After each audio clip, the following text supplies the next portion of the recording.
It's Trump against China. It's a trade war where soybeans and smartphones are the weapons.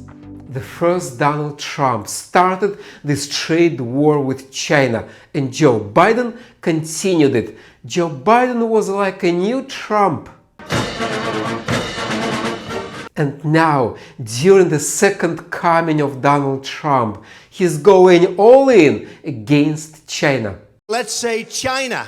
Every day he slaps new tariffs on China. Well, he cancels them the next minute, but still, he makes sanctions, he makes threats against China. And who is winning?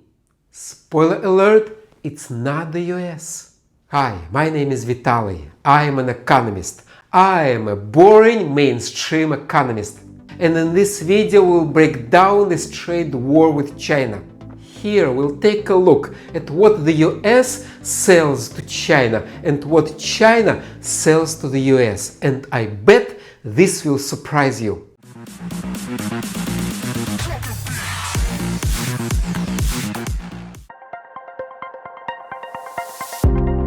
Let's look at the main exports of the US to China. It's corn, wheat, soybeans. Basically, the US is one big farm for China. No offense to farmers. Let's continue. Oil and gas. Basically, the US is one big oil platform for China. No offense to oil platforms. Semiconductors, engines, pharmaceuticals. Where did that come from? And now let's look at the main exports of China into the US. It's mostly electronics and technology. Smartphones, batteries, integrated circuits, video games, consoles, telecommunication industries, industrial tools and parts. Basically, China is a research institute and a factory of electronics for the US. I love China. If Trump wins and China stops supplying America with electronics, then half of the US economy will stop, especially in Texas and California. And you will have no refrigerator, no laptop, no cell phone to watch this video, which will be sad. So let's enjoy Chinese phones while we still can. Let's keep talking. Have you noticed? China supplies the US with high-tech machinery, and the US supplies China with commodities and agricultural products. Now, guess who will win the trade war? China. For this video, I watched dozens, hundreds, millions of programs from the American media, and all of them treat China as a poor, underdeveloped economy, a third world country. And that is so 2005. What the media doesn't understand is China is an advanced and sophisticated economy. It's a leader in science and technology.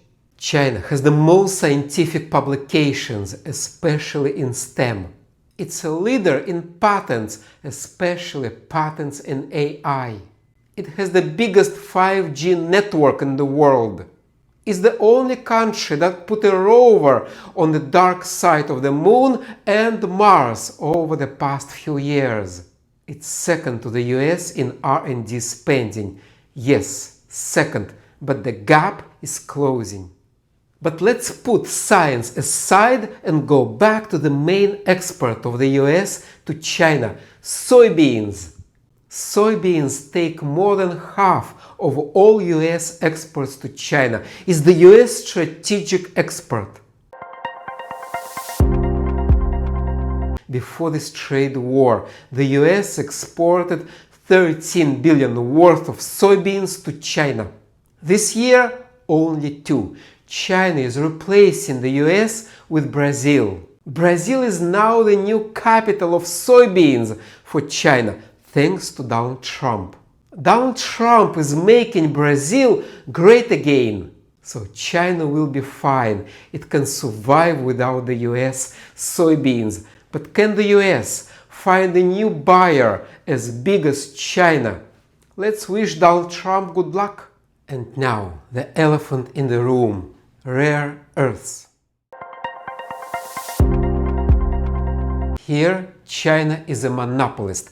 China holds 70% of rare earth extraction and 90% of processing. Rare earths are essential for computers, displays, speakers, phones, electric vehicles, fighter jets, missiles. Have you noticed? Missiles and fighter jets. Rare earths are crucial for the US military. The US politicians like Joe Biden or Donald Trump often threaten to go to war with China, but the US army can't fight China without Chinese supplies.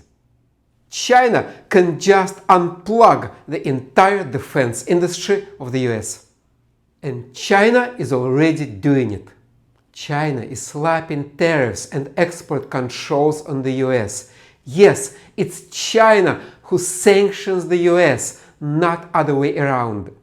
China is making sure that its rare earths are not used by the US military. And the president's response was swift and decisive. Donald Trump immediately started whining and nagging. Give us those magnets or face a 200% tariff. By the way, why 200%? Why not 200 million%?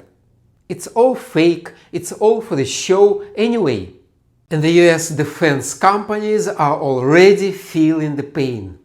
They are delaying deliveries of military electronics, jets and drones. And for this, the US can only blame itself. For decades, America was closing down its factories, destroying the American businesses and developing the Chinese ones, nurturing China as a global powerhouse. And now the US is trapped. If you listen to the media, if you listen to the experts, they will tell you that rare earths are not that rare. And maybe not earths? They will tell you that the US has enormous reserves of rare earths. And yes, that's true. But the process of extracting rare earths from ore is costly, time-consuming and dirty. You don't want mines next to your door. And yes, the US could have explored its own rare earths, but they didn't.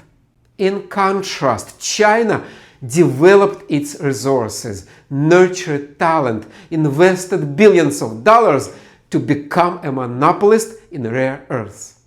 And it will stay a monopolist for the next years or decades to come. And it was the choice of the American nation to ignore its own reserves of rare earths and rely on goodwill of China. Here is the hot take in this showdown, Trump versus China. China holds all the cards. China slaps tariffs and sanctions on the US. China cuts supplies of vital metals. Brazil is winning the soybean race, and the US still scrambling. Who is winning, Trump or China? Drop your comment below, subscribe, watch this video. Have a happy trade war, and I'll talk to you next time.